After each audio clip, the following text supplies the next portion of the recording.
嘿，大家好，这里是为你读书。这期我们聊《孤独消费论》的第2章。我先给大家分享一下我读这章时候的感受吧。说真的，读第2章的时候，我心情特别的复杂。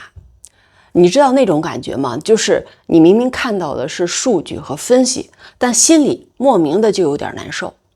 一方面吧，觉得这个日本学者观察的真细致，把我们平时隐隐约约感觉到但又说不清楚的东西全都用数据给摆出来了，就像照镜子一样，突然看清了自己。但另外一方面呢，又有点扎心。你想想，当我们需要花钱去买快乐，花钱去买被理解的感觉时，是不是意味着生活里缺了什么重要的东西呢？不过转念一想吧，这或许就是我们这个时代的特点吧。传统那套支撑人情感的东西确实在消失，但新的连接方式呢，也在不断的冒出来。关键是得保持清醒，不能既怀旧又妥协，对吧？那我们到底能不能找到一种方式，既能享受到现代生活的便利，又重新建立真实的人际连接呢？这可能是咱们这代人最需要思考的问题了。带着这种五味杂陈的心情，我想跟你聊聊这章到底发现了啥。三不展这章一开始就抛出了几个特别违反常理的发现，你听听。书里说，搞笑节目和孤独感有关系，听起来就很奇怪吧？还有个观点是，有钱人反而更孤独，这不是跟我们想的相反吗？还有那句，即使有恋人却感到孤独。你第一次听到会不会觉得这怎么可能呢？但是吧，当你想想日本社会正在经历什么，那这些现象好像又说得通了。你看啊，传统那些让人归属感的东西，大家庭、邻里关系、稳定工作，还有宗教信仰等等，现在好像都不太行了。大家住公寓楼，隔壁是谁都不一定知道，工作跳来跳去，同事关系也就那样，连信仰也都越来越模糊了。那在这种情况下，人的情感需求怎么办呢？总得找个地方，有个地方去安放吧。在书中，三不展就用数据告诉了我们，在日本呢，41%的20到29岁的女性会同时在追星和看动漫上砸钱。你想想，这种跨领域的消费，是不是暴露了什么更深层的心理需求呢？还有更扎心的，就是说书里说有这么一句话，书里就是写年收入越高的群体，搞笑节目消费越多，这直接打脸了有钱就快乐的这种粗暴的想法吧，对不对？我觉得呀，他发现的这些反常现象，其实一点都不反常，只是我们以前没从这个角度看过而已。那我们花钱到底是为了什么呢？这里有一个特别有意思的地方，以前我们理解消费就是花钱买东西，很简单。但三不展的观察让我想到，会不会我们花钱买的其实是某种感觉呢？那什么又叫做情感经济学呢？说白了就是我们消费的时候吧，它不只是在算账比价格，更多的时候是被情感推着走的。你买的不仅仅是那个东西本身，而是这个东西给了你的什么样的感觉。你看有一个书里的那个女明星说的话，唯有她能以3倍的趣味回应。这句话的重点在哪儿？是回应。它不是单方面的崇拜，它也不是简单的看个乐子，而是一种被理解、被接住的感觉。这种被理解、被接纳的渴望，心理学家就叫它情感确认需求。情感确认需求听起来很学术，对吧？其实就像咱们小时候做了什么事儿特别希望被夸一样，只是长大了这种需求就变得复杂了，也变得隐蔽了。你跟朋友聊天时那种哎呀你太懂我了，这种感觉就是这个。三不展还有一个特别扎心的观察，他说提升沟通技巧与增加财富一样富有挑战性，甚至更为艰难。你想想啊，赚钱虽然难，但好歹有个相对明确的路，努力工作、投资理财、创业什么什么的。但怎么变得更加有趣，更会聊天，更能让人开心呢？这好像是没有标准答案的吧。所以当搞笑艺人成为了理想伴侣，背后的逻辑其实是在一个会聊天的人变得稀缺的时代，这种技能的价值一直在上涨。这里就涉及到了经济学的一个概念，叫稀缺性定律。简单说呢，就是越稀缺的东西越值钱。这个我觉得大家都能理解。就像限量版的球鞋卖得贵，不是因为它成本高，而是因为生产的少。现在会聊天、会带来快乐的人变成了限量版，所以价值就上升了。那这样想来，高收入群体更爱看搞笑节目，也就说得通了。钱多了，但时间少了；地位高了，但真心朋友少了。买房子容易，买理解难。用钱买快乐，其实是挺理性的选择。那这个现象反映了啥呢？社会学里叫时间贫困，不是没时间，而是高质量的能用来建立深度关系的时间太少了。就是我们常说的有钱没时间。还有一句话是，即使有恋人，却感到孤独，搞笑节目消费则会增加。那这个发现，我觉得可能是整章中最戳人的地方。你想想现在的恋爱关系面临啥问题？大家都忙得要死，真正能深聊的时间少得可怜。那就算住到了一起呢，也可能各自刷手机，各干各的。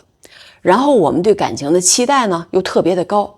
希望对方他得是生活伴侣，他还得是心灵导师，他还得是娱乐伙伴。那这现实吗？我觉得三浦展发现的是一种叫做在场的缺席的现象。人在身边，心却很远。这种孤独可能比单身的时候还痛苦，因为它包含了明明有人陪着，却还是不被理解的双重打击。这也是心理学说的情感疏离。虽然人在一起，但情感上是分开的。你想想，现在地铁的车厢里挤满了人，但每个人都在看手机，没有交流；有人群，但没连接。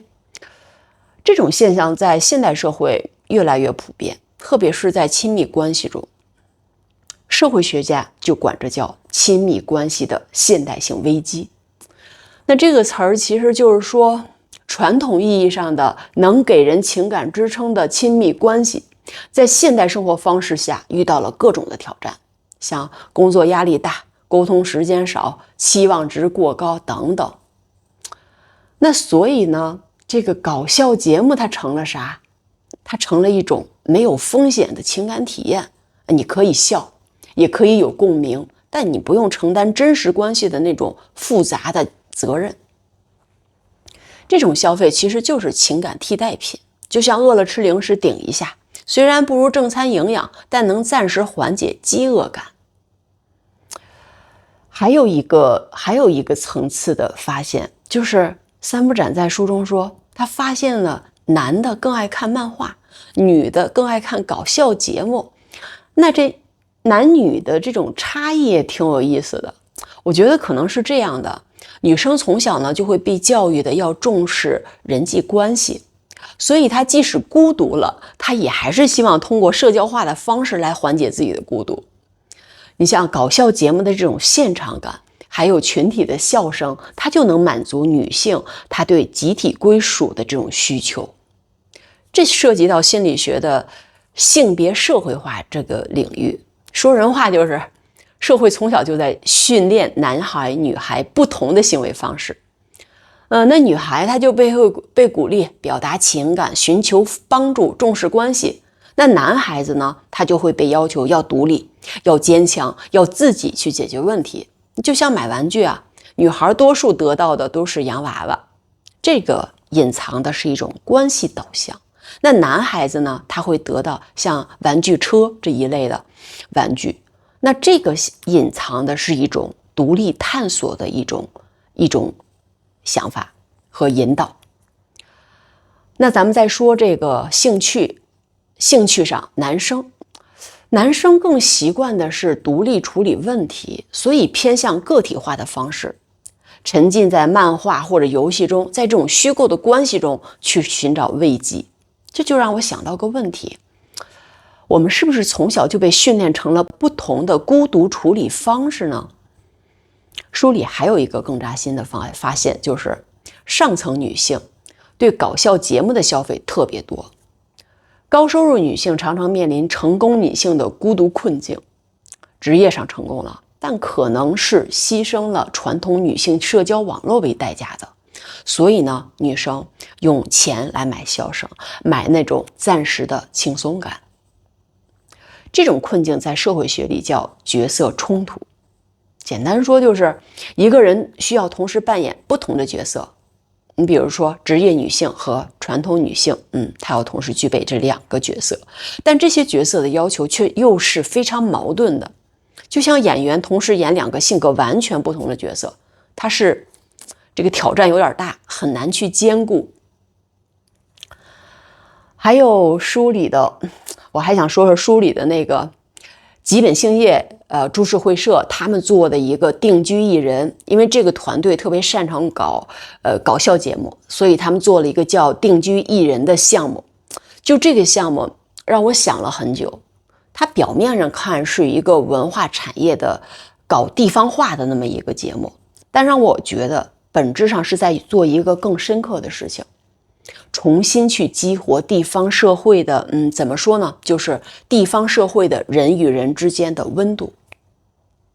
传统的地方社会有完整的情感支撑网络，大家都知道的，像祭典、邻里关系、地方文化等等，这个在咱们中国也是一样的，这些都能给人很强烈的归属感。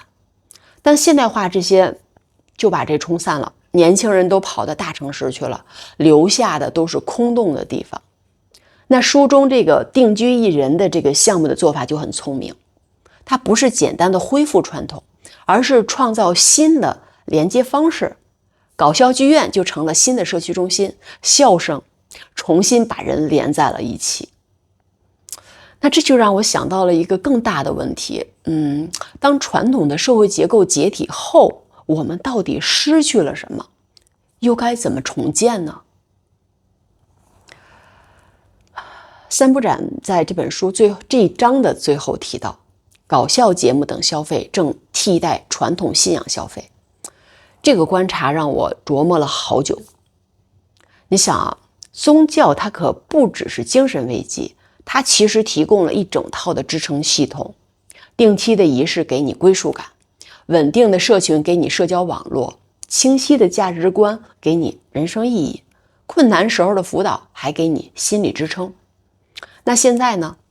定期的看搞笑节目替代了宗教仪式，粉丝群替代了教友关系，消费主义价值替代了宗教的价值，商业化的心理服务也替代了宗教的那种辅导。但这种替代它够吗？完整吗？我有点怀疑。想到这里，我突然明白了什么。刚才说到的支撑系统，我突然想到了一个比喻。你知道一个城市需要啥才能正常运转吗？道路、电网、通信网络，这些叫基础设施，对吧？没有它们，城市就瘫痪了。那人呢？人是不是也需要某种基础设施来支撑他的情感生活？我觉得传统社会有完整的情感基础设施，家庭给你安全感，朋友圈给你陪伴，社区给你归属感，宗教给你情感的超越感，这种构成了一张隐形的情感支撑网。那这个情感基础设施，其实我是从社会学的社会支持网络理论中想出来的。社会支持网络它指的就是那些为个体提供的情感工具、信息和评价支持的人际关系网络。说人话就是生活中的那些靠得住的人和关系。你想想，当你遇到困难的时候，脑子里冒出的那些人，有的能给建议，有的能给你安慰，有的呢能给到实际的帮助，这些就是你的社会支持网络。但现代化把这张网可能给撕碎了。这个撕碎的过程，社会学家叫传统社会结构的解构。就是说，那些传统上维系人际关系的制度和文化在消失，大家庭变成了小家庭，也就是说，血缘的这个纽带在弱化。人们频繁的搬家，那他的地缘关系也就处于断裂的状态。还有宗教信仰式微，也就是说，人们的精神纽带松动了，等等。你想想，老家的四合院变成了城市里的高层公寓，从一个院子里的邻居变成了同楼但不认识的陌生人。所以啊，我们只能用别的东西来修补，比如商业化的服务啊，搞笑节目呀，美容院、追星活动等等，这些可能就不再只是消费品了，他们实际上在承担情感基础设施的功能。所以从这个角度看，三不展发现的孤独消费现象，其实是现代社会试图重建被破坏的情感基础设施的努力。只是这种努力它是分散的、商业化的，可能目前它还是不完整的。那这就解释了为什么像有伴侣的人还会孤独，因为伴侣关系它只是情感基础设施的一部分，它不是全部呀。还有高收入人群消费更多，那是因为他们有钱去购买更多的情感基础设施。还有刚咱们上面提到的不同性别有不同的消费偏好，那是因为他们需要不同类型的情感基础设施。所以想到这个比喻，我觉得挺贴切的。当然，但又觉得可能还有什么没想到的地方，但是还有好多问题没想明白。想到情感基础设施这个概念，我又有了一个新的疑问，就是这种商业化的情感基础设施真的能替代传统的人际关系网络吗？还是说它只是一种情感止疼药，治标不治本？如果孤独真的成了现代社会的常态，那我们是应该接受它、管理它，还是努力改变导致孤独的社会结构呢？还有，咱们中国的情况会和日本一样吗？我们的孤独消费是啥形态？短视频吗？直播打赏吗？外卖吗？还是别的什么？